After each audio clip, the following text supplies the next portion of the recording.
Hi hello ನಮಸ್ತೆ welcome to my YouTube channel. ಎಲ್ಲರೂ ಹೇಗಿದ್ದೀರಾ? ಐ ಹೋಪ್ ಎಲ್ಲರೂ ಚೆನ್ನಾಗಿದ್ದೀರಾ ಅಂತ ಹೇಳಿ ತಿಳ್ಕೊತೀನಿ. ಇವತ್ತಿನ ಈ ವಿಡಿಯೋದಲ್ಲಿ ಹೆಲ್ದಿಯಾಗಿರುವಂಥ ಸಾಬುದಾನಿ ವಡೆಯನ್ನು ಮನೆಯಲ್ಲೇ ಯಾವ ರೀತಿ ಮಾಡೋದು ಅಂತೇಳಿ ನೋಡೋಣ. ಅದಕ್ಕಿಂತ ಮುಂಚೆ ಯಾರೆಲ್ಲ ನನ್ನ ಯೂಟ್ಯೂಬ್ ಚಾನಲನ್ನು ನೋಡ್ತಾ ಇದ್ದೀರಿ, ದಯವಿಟ್ಟು ಲೈಕ್ ಶೇರು ಮತ್ತು ಸಬ್ಸ್ಕ್ರೈಬ್ ಮಾಡಿ.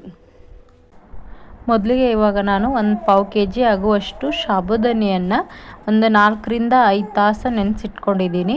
ನೆನೆಸಿಟ್ಕೊಂಡಿರುವಂಥ ಸಾಬುದಾನಿಯನ್ನು ಇವಾಗ ಒಂದು ಪಾತ್ರೆಗೆ ಹಾಕ್ಕೊಂಡು, ಆಮೇಲೆ ಇವಾಗ ನೋಡ್ರಿ ನಾವು ಒಂದು 4 ರಿಂದ 5 ಹಸಿಮೆಣಸಿಕಾಯನ್ನು ತೊಗೊಂಡು ಫಸ್ಟಿಗೆ ಕುಟ್ಟಿ ಇಟ್ಕೊಂಡಿದ್ದೀವಿ. ಇವಾಗ ನೋಡ್ರಿ ಅದ್ರ ಮೇಲೆ ಹಸಿಮೆಣಸಿಕಾಯನ್ನು ಹಾಕ್ತಾಯಿದ್ದೀನಿ. ಸೊ ಆಮೇಲೆ ನನಗೆ 2 ಸ್ಪೂನ್ ಜೀರಿಗೆ ಅಷ್ಟು ನಾವು ಹಾಕ್ಕೊಂಡಿನಿ. ನಿಮಗೆ ಜಾಸ್ತಿ ಬೇಕಂತಂದ್ರೆ ಜಾಸ್ತಿನೂ ಕೂಡ ಹಾಕ್ಕೋಬಹುದು. ಆಮೇಲೆ ಇವಾಗ ಇದಕ್ಕೆ ರುಚಿಗೆ ತಕ್ಕಷ್ಟು ಉಪ್ಪನ್ನು ನಾನು ಹಾಕೋತಾ ಇದ್ದೀನಿ.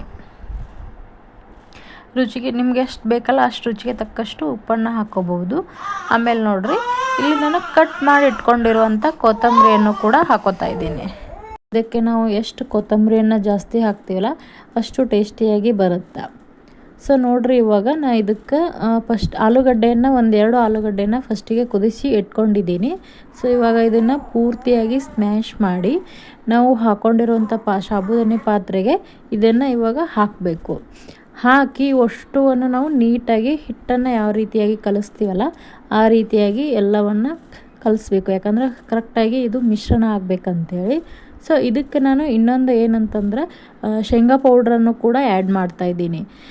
ನಾವು ಇದನ್ನು ಸಾಬುದಾನಿ ವಡೆಯನ್ನು ಉಪವಾಸ ಮಾಡಿದಾಗ ಕೂಡ ತಿನ್ಬೋದು. ನಮ್ಗೆ ಉಪವಾಸ ಮಾಡೋಕ್ಕೆ ಏನೇನೆಲ್ಲ ಯೂಸ್ ಮಾಡ್ತೀವಲ್ಲ ಅದನ್ನಷ್ಟವನ್ನು ಹಾಕ್ಕೊಂಡು ಕೂಡ ಯೂಸ್ ಮಾಡ್ಕೋಬೋದು. ಸೊ ಇದನ್ನೇ ಅಷ್ಟುವನ್ನು ಇವಾಗ ಕಲಿಸಿ ನಾವು ಯಾವ ಶೇಪ್ ಒಳಗೆ ಬೇಕಲ್ಲ ಆ ಶೇಪ್ ಒಳಗೆ ನಾವು ಮಾಡಿಟ್ಕೋಬೇಕು. ಇವಾಗ ನಾನು ತಾಲಿಪಟ್ಟಿ ಶೇಪ್ ಒಳಗೆ ಬೇಕಂತೇಳಿ ತಾಲಿಪಟ್ಟಿ ಶೇಪ್ ಒಳಗೇನ ಮಾಡ್ಕೊಳಕತ್ತೀನಿ. ನಿಮ್ಗೆ ಯಾವ ರೀತಿ ಶೇಪ್ ಒಳಗೆ ಬೇಕಲ್ಲ ಆ ರೀತಿ ಶೇಪ್ ಒಳಗೆ ಮಾಡಿಕೊಂಡು ಒಂದು ಕಡೆ ಒಂದು ಪ್ಲೇಟ್ ಒಳಗೆ ಇಟ್ಕೊಂಬಿಡ್ರಿ. ಇವಾಗ ನೋಡ್ರಿ ನಾ ಗ್ಯಾಸ್ ಮೇಲೆ ಒಂದು ಪಾತ್ರೆ ಒಳಗೆ ಎಣ್ಣೆಯನ್ನು ಕಾಯ್ಲಿಕ್ಕೆ ಇಟ್ಟಿದ್ದೆ. ಆವಾಗಲೇ ಇವಾಗ ಕಾದಿರುವಂಥ ಎಣ್ಣೆಗೆ ನಾವು ಮಾಡ್ಕೊಂಡಿರುವಂತಹ ವಡೆಯನ್ನು ಹಾಕಿ ನೀಟಾಗಿ ಬೇಯಿಸ್ಕೋಬೇಕು. 2 ಪೂರ್ತಿ ಎಲ್ಲ ಒಳಗಿಂದ ಹಸಿ ಹೋಗೋ ತನಕ ನೀಟಾಗಿ ಸ್ಲೋ ಫ್ಲೇಮಲ್ಲಿ ಗ್ಯಾಸನ್ನು ಇಟ್ಕೊಂಡು ಬೇಯಿಸ್ಕೊಂಡಿವಂತಂದ್ರೆ ನಮಗೆ ಬೇಕಾಗಿರುವಂಥ ಸಾಬುದಾನಿ ವಡೆ ರೆಡಿಯಾಗಿದ್ದಾವೆ. ಸೊ ಫೈನಲಿ ಸಾಬುದಾನಿ ವಡೆ ರೆಡಿಯಾಗಿದ್ದಾವೆ. ಈ ವಿಡಿಯೋ ನಿಮಗೂ ಇಷ್ಟ ಆಗುತ್ತಂತ ತಿಳ್ಕೊತೀನಿ.